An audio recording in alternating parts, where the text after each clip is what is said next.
Happy National Children's Day to all our children and all our parents. I am with Dr. Renee Rattray, the most amazing teach good, lead good educator in the country. Dr. Renee Rattray, on National Children's Day, as a mother of two and an experienced educator, what can you offer us as advice to survive in the COVID-19 pandemic and beyond, loving our children and lifting them up? Oh my gosh. I think the first piece of advice that I would give is that we should breathe. Just breathe. Take it easy. Be gentle with yourself. Be gentle with your child's school. Be gentle with the teachers. Be gentle with your children. Be gentle with each other. Pull on your friends who have other children, have their own children, and get support from each other. Just Mm. breathe. Take it easy. All of this is unprecedented. We've never been this way before. And it's okay to feel like it's going out of control because it is. Yes, it Things are is. crazy at the moment. And I think that the biggest thing we can do right now is to be gentle with each other, and to love our children up even more than we do on a normal day. It's National Children's Day. It should be Children's Day every day, wherever we are. And but I think now, even more so, we need to just hug them up even tighter because they're here. We have them. They're breathing. We're breathing, and we have life. And there's Yes. so much to celebrate about them. Give us this opportunity to spend more time with them, and we need to treasure that because we may never get this time again. That is so true. How old are your children? There's seven. There's Wow. seven, a girl and a boy. Wow. So I have both worlds. Let me ask you, many of us feel like we're going mad. I have an 8-year old and a 2-year old. And I feel like I'm going mad. And many other mothers have reached out and said, I'm going crazy. I can't manage this online, governance, this online Mhm. monitoring of their curriculum with their teachers. We feel like we're teaching and our Yeah. children may be having emotional breakdowns and emotional responses to this new normal, this new transition. How do you manage? Yeah, I think I manage by telling myself that I'm not a teacher to my children. I am a Mm. teacher, but I'm not the teacher of my children in a school sense. And so I am very clear in my mind that's not my role right now. And I leave the teaching to my children's teachers. And so I try to, and I'm there to support. I'm there to to supplement what the teachers do. Mm. So there are times when I completely try to remove myself from what needs to be done and make it my children's responsibility because they're old enough to do that. And then, of course, I check in on what they're doing to make sure it's been done. But I don't try to teach them, and Mm. I don't set myself up because I'm going to fail. They don't think I know anything. That's the first Well, thing. Renee, And it's so funny you I, say that. My son said to me in trying to help him with a math equation, looked at me and said, "You're the worst teacher in the world." And I went oh and my cried. God. I was like, "What do you mean?" I gave him the answer, but I was so frustrated that he couldn't get the reasoning I was giving him to, understand the Yeah, formula. And I understood that day that teachers really have a different makeup because different. I couldn't do it. Yeah, yeah. So you know what, Empress? I think what I do is that I give them the structure. So I create the space for them to work. So I've created Mm. a workspace for them right from the beginning. I've created a place where they can be comfortable. I got them to help me to figure out the timetable and to write it up themselves in their own handwriting so that they would own it. So I did that from the get go. And they follow that schedule. Of course, when they started to eat me out of house and land, we really followed that schedule because I had to remind them this is lunchtime, this is break time, Yeah. as you would have at school. So this in between eating thing ain't gonna work. Yeah. So I think that providing them with the structure that they need with flexibility as well, because when the pop down and the breakdown happens, as it does, as it did with my daughter yesterday, I really have to be mindful that they're going through the same experience and probably interpreting it in a different way, and it's real. But So are I you? know that I when break that down. happens, So they are they breaking down the way we break down periodically during this time. yeah, absolutely they are. I think that they're either acting out in ways that they wouldn't before. My children fight each other and they Yeah. don't agree. I think it's just becoming too much for the two of them to be in the same space. Mm-hmm. It's great for them to play together. When they're in love and they're happy. But when they go at it, it's difficult. And when we're all in the house at the same time, and you have to change up the space, you know. So that's what I've been Yes. doing. I've been, all right, let's go outside. Let's go for a walk. Let's change up this thing because sitting in front of your desk is not working. And the truth is, our children are going to be fine. Our Mm. children are going to be fine. And there are many children who are not getting any kind of teaching or learning at all at this time. And I think that we have to be mindful of that. Sometimes we forget that.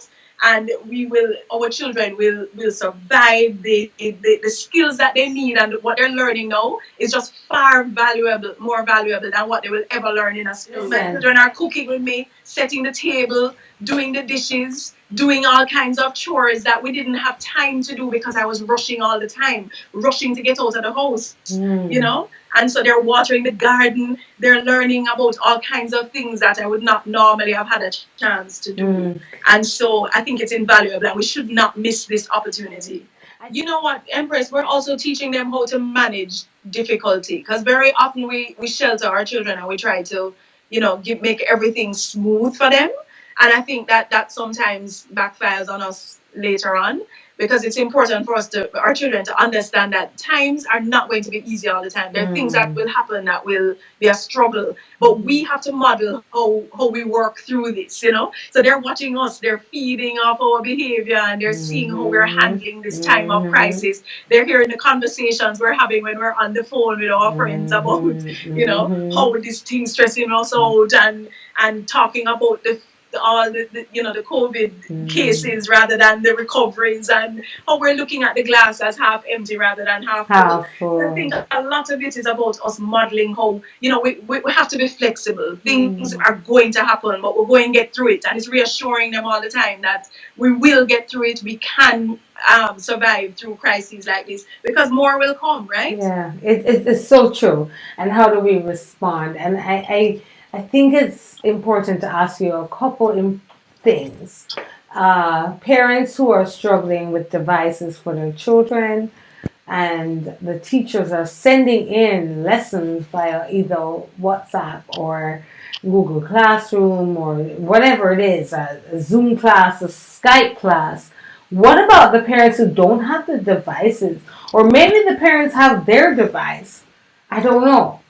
Because I know parents who have a device and are not willing to give that up for their children's class. I've heard situations like that.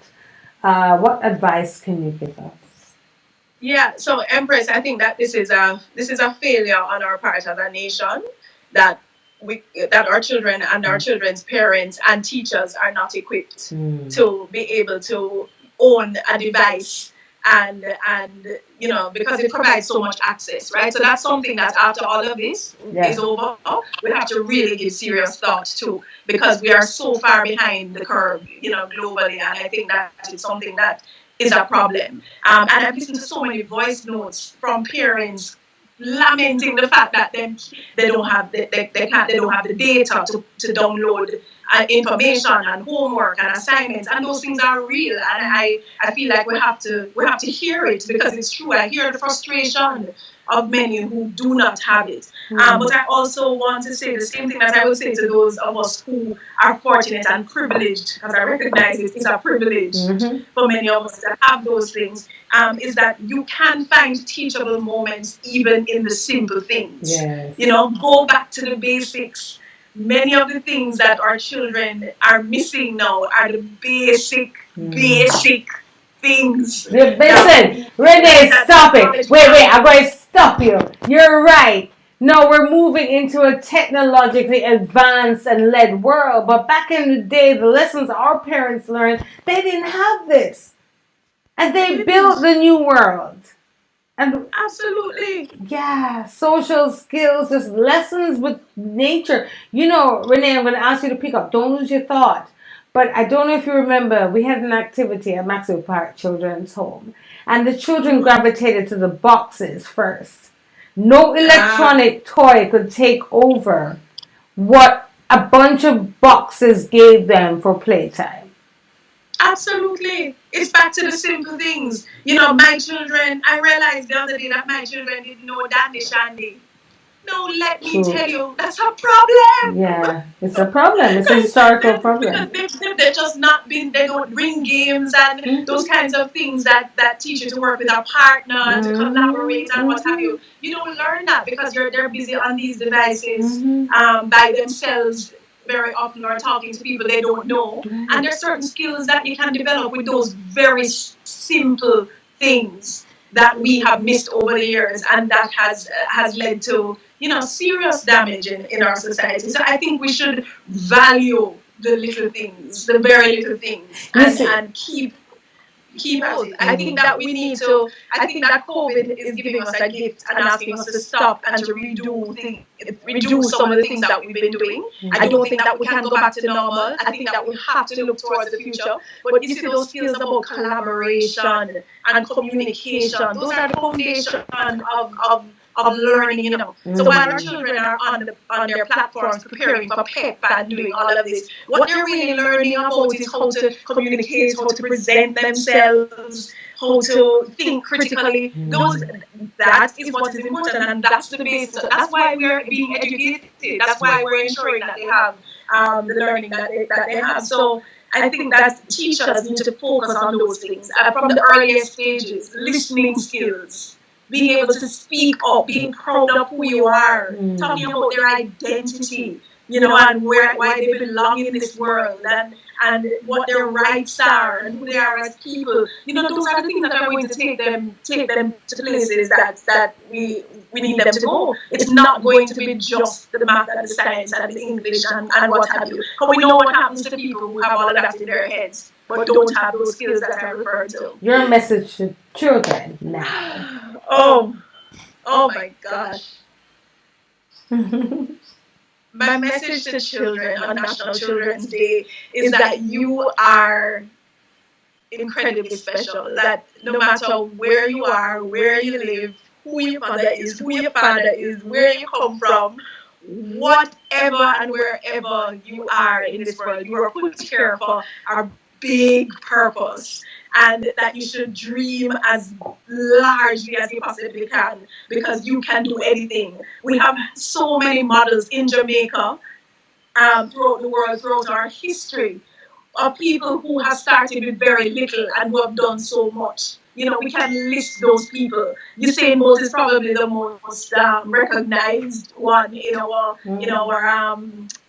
present, this generation, when he comes to mind more readily. And I think that the example that he has set in just transforming our whole sport, transforming, inspiring our country and infecting the world because of his talent and skills and diligence and commitment, because of the fact that he listened to his coach, that he followed instructions. You say never active without saying, I have to talk to my coach. So he was teachable and humble and kind and compassionate. And those are skills that I think that as you grow children, young people, those are the skills that you have to try to hone.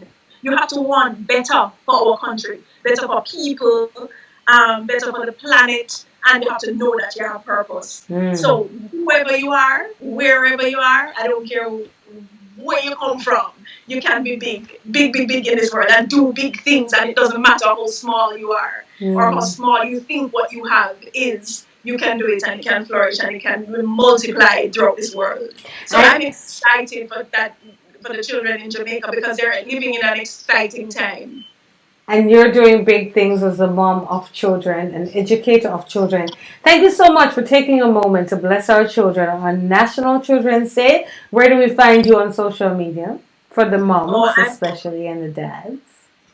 Awesome. I'm at Teach Good, Lead Good on Instagram, and also Teach Good, Lead Good on Facebook, and at Teach Good JA on Twitter. So you can find me on any one of those platforms. I'm always working with teachers and leaders in particular to help them to see our children for who they are and to, find innovative ways to transform the way education happens in classrooms every day. So it's really an interesting time. Thank you, Dr. Renee Rattray, for sharing with us your lead good, teach good, or should we say teach good and lead Lead good good. as parents, educators, and children can teach others and lead others by just being who they're supposed to be. Intelligent humans, superheroes, just blessed by the Creator. Keep doing good, be imaginative, just be okay with who you are and have fun. And yeah, I really love those lessons. Thank you so much, Dr. Renee Rattray. Thank you. You're Thanks amazing. for having me. Empress. Happy Children's Day to your Happy children. Children's Day.